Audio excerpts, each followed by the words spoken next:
A lip reader has recently unveiled what Queen Elizabeth Roman II truly said during her final days, a revelation that has left royal followers both amazed and curious. This remarkable discovery brought to light a previously hidden message from the Queen herself. But what were those words that sparked such a reaction? And what could this newfound truth mean for the future of the monarchy? Let's explore further.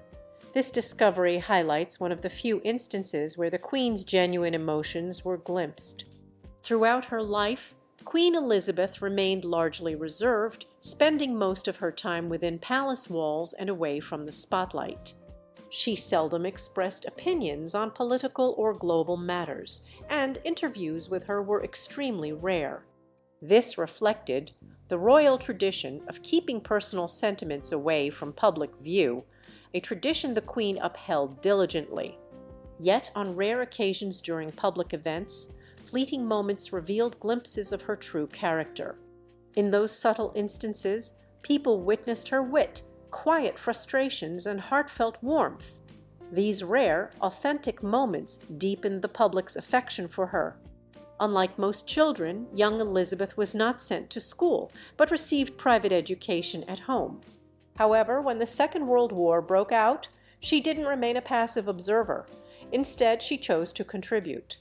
She joined the Auxiliary Territorial Service, learning to drive and repair military vehicles like any other citizen. It was a bold and commendable gesture, showing the world that she was not just a symbol of royalty, but a person ready to serve her country. A memorable incident occurred in 2007 during a formal photo shoot with renowned American photographer Annie Leibovitz. The Queen, wearing her full ceremonial robes and crown, had agreed to pose for official portraits. The atmosphere was initially formal and respectful, but tension arose when Lieber suggested that the Queen remove her crown for a more relaxed image. Those present recalled the Queen's immediate and firm reaction, not humorous but sharp. She gestured to her regal outfit, and asked why she would remove her crown while dressed in such attire. "I've had enough of this," she was overheard saying, clearly annoyed.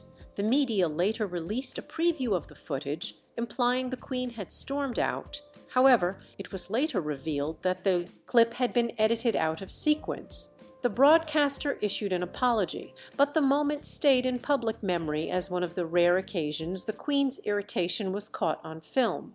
Another candid moment occurred in 2002 during a public event in which Prince Philip participated in a horse driving competition. As photographers crowded too closely around her, the Queen visibly showed her displeasure and firmly asked them to step back. It was a straightforward yet impactful display, reminding everyone that even the most composed individuals have their boundaries, particularly when personal space is invaded. A more unexpected story dates back to 1954 during a royal tour of Australia. It said that the Queen and Prince Philip had a heated disagreement inside a cottage. A nearby film crew witnessed Prince Philip leaving in anger only to be called back by the Queen moments later. While the footage was never released to the public, a biography about Prince Philip later confirmed that the incident did in fact occur. This showed that even though they often appeared flawless in public, their marriage faced the same challenges as any other. As Queen Elizabeth aged, her gentler side began to emerge more frequently. During her 90th birthday celebration at Buckingham Palace in 2016, a charming moment was captured on video. While standing on the balcony, the Queen noticed Prince William crouching to speak with young Prince George. Without hesitation, she leaned forward and softly instructed him to stand up. The tender motherly moment quickly spread across the internet, serving as a reminder that even during joyful family occasions, tradition remained important to her.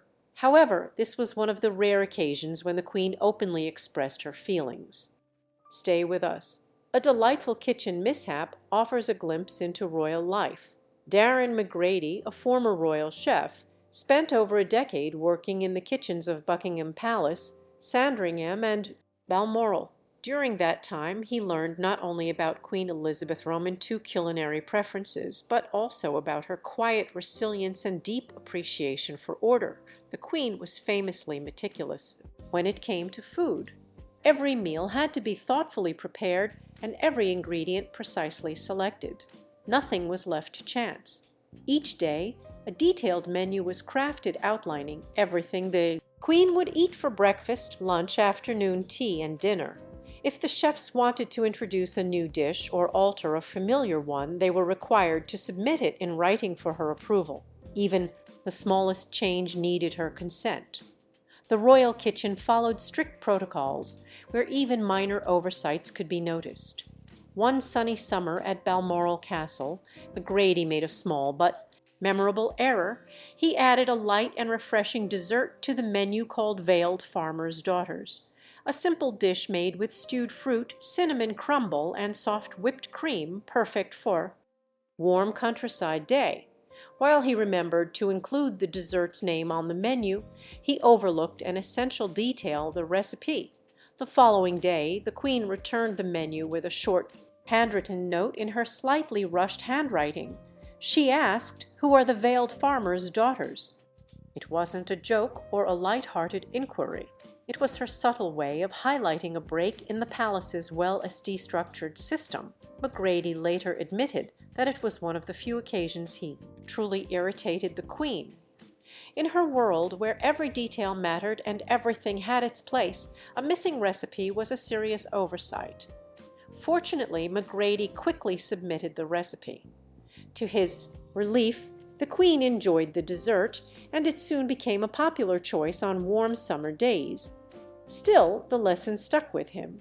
In the royal household, no detail was ever too minor to be important.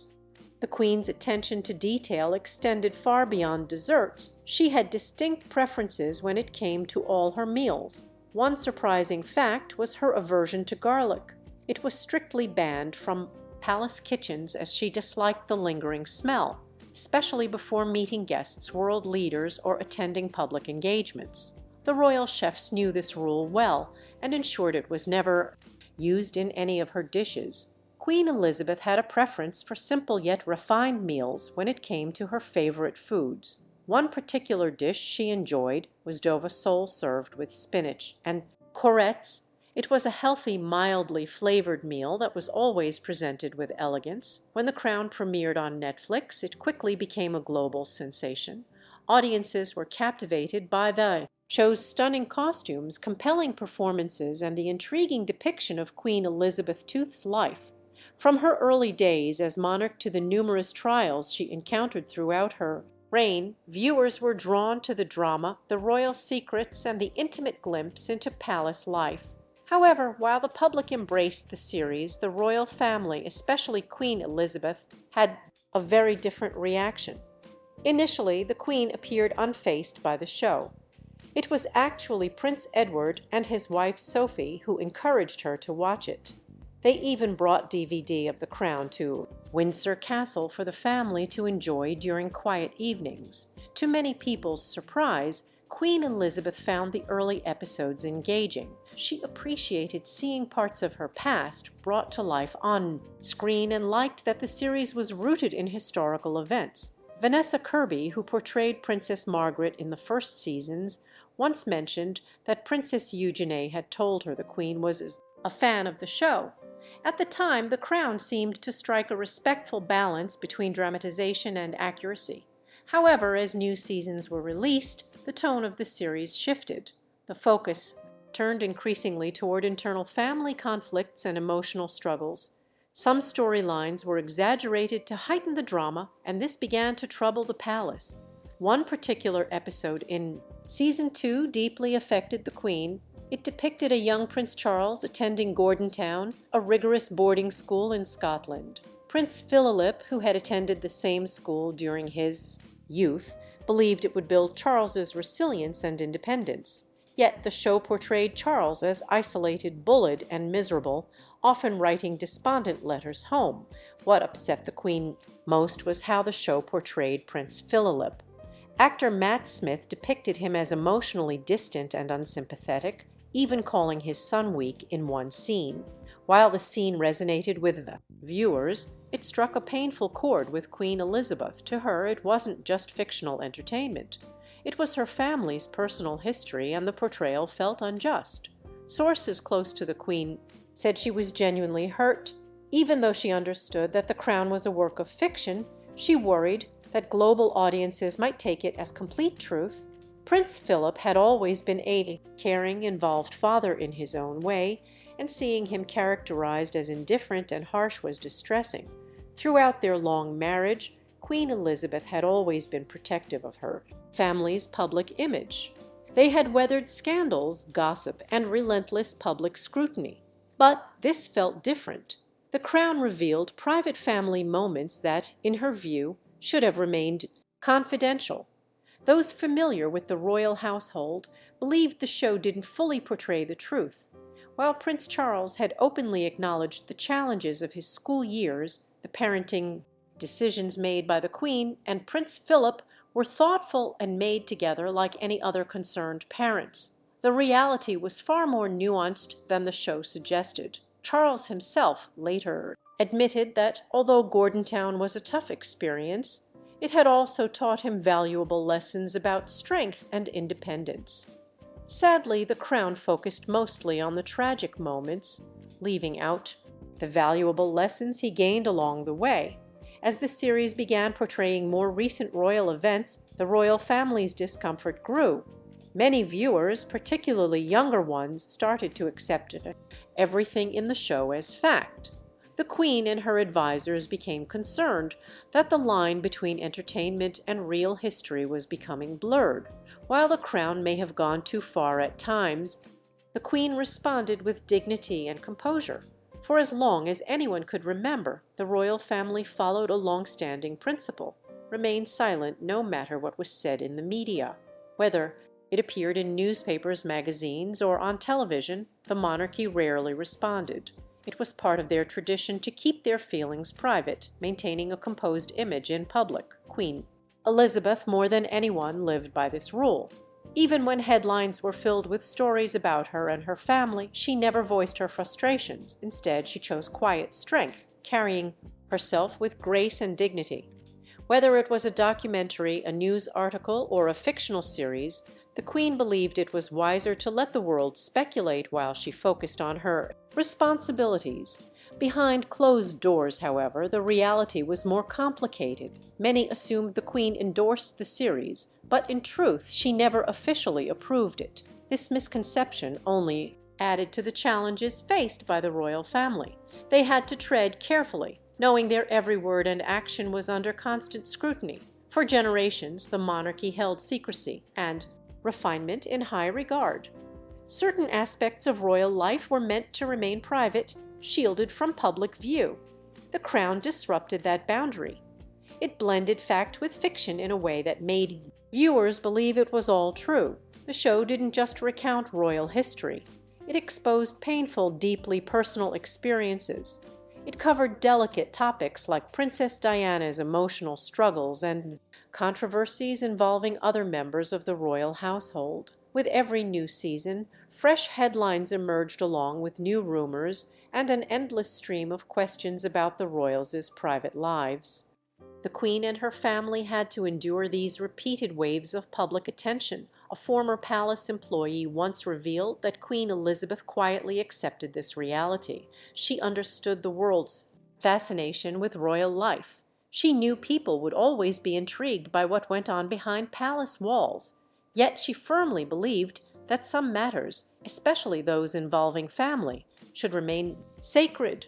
Throughout her reign, she lived by a guiding belief: uphold privacy, duty, and grace above all. She led with quiet strength and kindness, never feeling the need to justify herself. Her philosophy was simple: let action speak louder than words. So even when the Crown provoked controversy and emotion, she remained silent. Those closest to her, including trusted friends and staff, understood her true feelings. They witnessed her quiet sorrow when the show distorted personal memories or fabricated stories about those she cared about. Though she never publicly criticized the Crown, those who knew her well could sense the unspoken pain behind her calm and composed smile. When it came to royal weddings, the Queen's heart remained quietly steadfast. In the British royal family, weddings have always carried deeper meaning, more than just two people exchanging vows. They symbolize tradition, unity, and the continuation of a legacy. Royal weddings are grand occasions, steeped in tradition, history, and watched closely by the public. Each event is carefully orchestrated to reflect unity, strength, and a deep connection to the past. For Queen Elizabeth Roman II, however, these ceremonies were more than just pageantry. They often touched her in deeply personal ways. While the world admired the glittering crowns, elegant gowns, and cheering crowds, the Queen frequently carried private emotions. She would reflect on her own wedding day, the vows she made, and the heavy burden of royal responsibility. Though she always appeared composed for the cameras, her thoughts were sometimes filled with concerns only a mother and monarch could truly grasp. One of the most iconic royal weddings occurred on July 29, 1981, when 20-year-old Lady Diana Spencer married Prince Charles in front of a global audience of 750 million. Diana looked every bit the fairy tale princess in her stunning white gown. The atmosphere in London was electric, filled with joy, music, and celebration. Yet behind the dazzling public display, quiet troubles had already begun to surface. On the famous Buckingham Palace balcony, the Queen stood beside Diana, waving to the jubilant crowd. It seemed like the perfect moment. But later accounts from insiders revealed that the Queen exchanged a few gentle, heartfelt words with Diana, words that acknowledged the weight of royal life, even for someone so young. Despite the joyful public appearance, the reality behind the scenes was more complicated. On the eve of the wedding, Prince Charles told Diana to be strong and put on a good show, but he also confessed that his heart wasn't fully committed. Diana was deeply hurt by this, and although she maintained a brave front, the cracks in her fairy tale had already begun to show. The Queen likely noticed the strain between her son and his bride, but true to form, she remained publicly neutral. Her role demanded that she uphold the monarchy, preserve tradition, and avoid becoming entangled in private matters. Nonetheless, the pain of that troubled relationship would echo through the royal family for years. In 2005, the royal family witnessed a very different kind of wedding. Prince Charles married Camilla Parker Bowles, the woman many blamed for the breakdown of his marriage to Diana. Initially, Camilla faced harsh public criticism, with many questioning their relationship. Over time, public opinion began to shift, but the topic remained delicate. Unlike the traditional royal weddings held in grand cathedrals, Charles and Camilla opted for a modest civil ceremony. This unconventional choice raised eyebrows, especially since Charles was heir to the throne. When Queen Elizabeth did not attend the ceremony, speculation about her disapproval spread quickly. However, the real reason for her absence was more complex. As the head of the Church of England, the Queen was expected to uphold its teachings, which at the time discouraged remarriage after divorce within the Church. Attending a civil ceremony might have been seen as contradicting those values. It wasn't about personal disapproval. It was about her duty to the Church. Nevertheless, the Queen found her own way to express support. She attended the blessing that followed at St. George's Chapel, and later hosted a warm and welcoming reception at Windsor Castle, quietly affirming her love and acceptance in a way that respected both tradition and personal loyalty. She made a rare light-hearted joke comparing Charles and Camilla's long and difficult journey to a steeplechase, a challenging horse race filled with obstacles. Now let's turn to another moment during Prince William's marriage. When Prince William wed Kate Middleton in April 2011, it was far more than just another royal wedding. It marked a new beginning for a family that had endured hardships, scandals, heartbreak, and intense public scrutiny. However, this day felt different. William and Kate's love appeared genuine, steady, and full of warmth.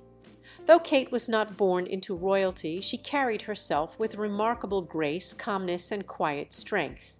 The public quickly fell in love with her, and when Queen Elizabeth welcomed Kate into the royal family, it felt like a heartfelt endorsement from the monarchy itself.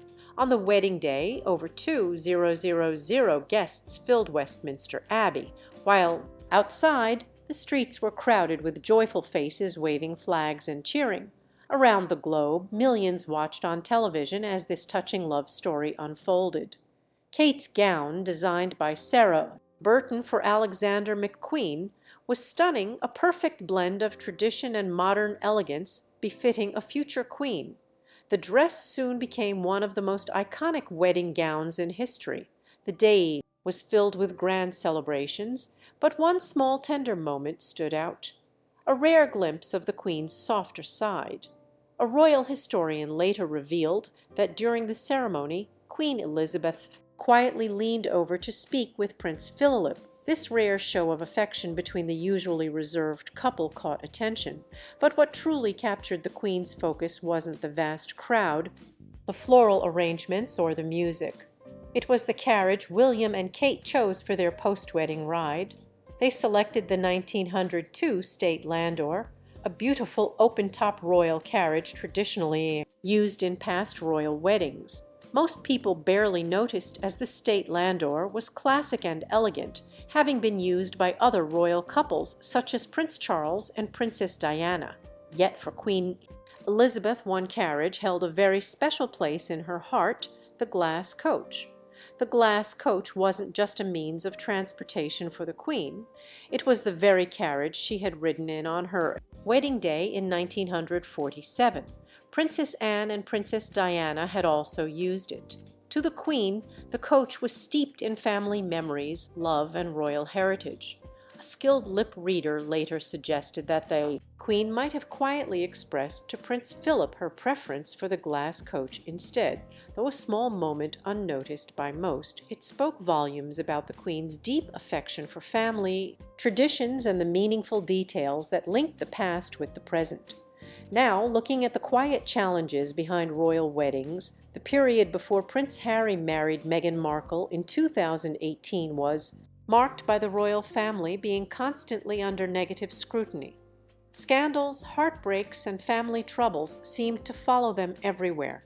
Yet Queen Elizabeth Roman II, with her calm and steady nature, always held things together. By the time Harry and Meghan's wedding day arrived, the Queen had witnessed it all, but this occasion would challenge her patience in unexpected ways. The ceremony took place at St. George's Chapel in Windsor, with a guest list featuring members of the royal family, celebrities, and world leaders. Millions of people worldwide eagerly tuned in to witness this exciting new chapter in royal history. Meghan, a former American actress and a divorced woman, brought a fresh dynamic to the royal family. Initially, Queen Elizabeth greeted her warmly. Meghan was invited to Christmas at Sandringham and even accompanied the Queen to special events. It appeared to be a joyful beginning, but beneath the surface, tensions were growing. Royal commentators later revealed that the days leading up to the wedding were fraught with stress. The first indication of trouble emerged around Meghan's wedding dress. Rather than selecting the traditional soft cream or ivory colors typically worn for second marriages, Meghan chose a striking pure white gown paired with a long 16ft veil. Although undeniably beautiful, this choice raised some eyebrows. Royal author Tom Bower noted that the Queen quietly questioned why a divorced woman would wear such a classic white dress, a color traditionally symbolizing purity in a first marriage. Although she never publicly addressed it, those close to the Queen believed she was somewhat taken back. Lady Elizabeth Anson, a relative of the Queen, later mentioned that the Queen found the white color a bit too stark. The issue wasn't fashion-related, but rather about the message it conveyed. When Camilla married Prince Charles, she opted for a soft cream dress with no veil, demonstrating quiet respect for established customs. While Meghan's gown was lovely, it appeared to overlook those subtle but significant traditions. Another challenge was the well-known tiara controversy. Meghan had her heart set on a particular tiara, but was denied permission to wear it. The royal jewels are managed by Angela Kelly, the Queen's trusted advisor and dresser, who enforces strict rules about which pieces can be worn. Rumors circulated that Meghan was unhappy with how the situation was handled, and the Queen reportedly heard about a disagreement between Meghan and Angela Kelly. Those close to the Queen said she was displeased by the conflict, believing that everyone, especially those dedicated to preserving royal traditions, deserved kindness and respect. Then came another difficult issue involving Meghan's father, Thomas Markle. Just days before the wedding, he became embroiled in a scandal after staging photos with paparazzi. He later claimed illness prevented him from attending. Quietly, the Queen advised Meghan to reconcile with her father before the wedding in hopes of calming the situation, but their relationship had already fractured. Ultimately, Meghan walked down the aisle escorted by Prince Charles. Even Prince Harry made an unusual request to wear his military uniform with a beard. Royal protocol requires officers to be clean-shaven for formal occasions, even if retired. However, after a private conversation, the Queen consented. Many believed her decision was motivated by her deep love for her grandson, marking another gentle relaxation of the rules. On the wedding day, Queen Elizabeth appeared as graceful as ever, though sharp-eyed viewers noticed moments when her expression grew serious, perhaps a bit weary. Beneath the bright celebrations and joyful music, the Queen carried a heavy heart. Those close to her later revealed that despite everything, she supported Harry and Meghan's marriage. She had grown tired of the ongoing drama that seemed to follow her everywhere. Privately, the Queen made an uncommon choice to stop worrying about it. After years of carefully managing family issues, she decided to let this particular problem go.